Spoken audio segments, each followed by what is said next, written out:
তো এভরিওয়ান আসসালামু আলাইকুম। সবাই কেমন আছেন? আশা করি সবাই ভালো আছেন এবং সুস্থ আছেন। আমার মেয়েটা কয়দিন ধরে বায়না করছে পোলাও খাওয়ার জন্য। তো তাই আমি এই পোলাও রান্নাটা আপনাদের সাথেও শেয়ার করতে চলে আসলাম। এখানে আমি গরম তেলের মধ্যে কতগুলো পেঁয়াজ কুচি কেটে দিয়ে দিলাম। পেঁয়াজগুলোকে ভালোভাবে ভেজে নেব। তো এরপর দিয়ে দেব কয়েকটা তেজপাতা, সাথে দিয়ে দেব কয়েকটা দারচিনি আর 3টা এলাচ।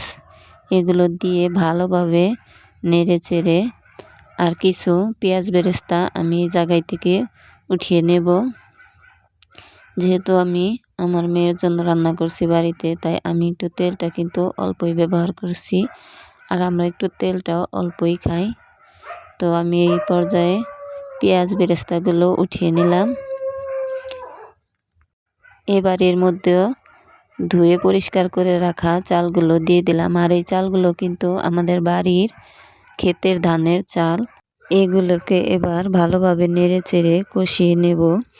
আর এই পোলাওটা নাকি যত কষানো হবে তত ঝরঝরে এবং সুন্দর হবে। আর আমরা গ্রামের মানুষেরা খুব সামান্য উপকরণ দিয়েই কিন্তু এই পোলাওটা রান্না করে থাকি।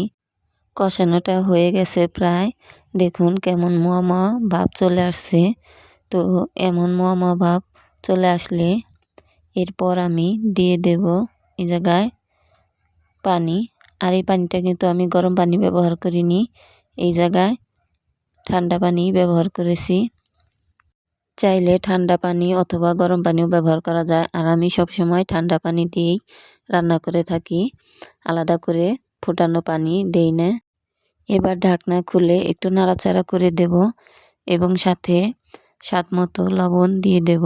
লবণটা দিয়ে দেওয়ার পর একটু ভালোভাবে নাড়াচাড়া করে, আর আমরা গ্রামের মানুষেরা যেভাবে রান্নাটা করে থাকি আপনাদের সাথে সেটাই শেয়ার করলাম।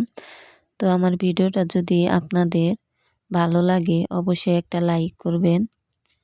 আর এরকম নতুন নতুন ভিডিও পেতে আমার চ্যানেলটাকে অবশ্যই সাবস্ক্রাইব করবেন। আমি ঢাকনাটা আবারও খুলে আবার একটু নাড়াচাড়া করে দেব, যাতে নিচের গুলা উপরে আসে এবং সবগুলা ভালোভাবে ফুটে যায়।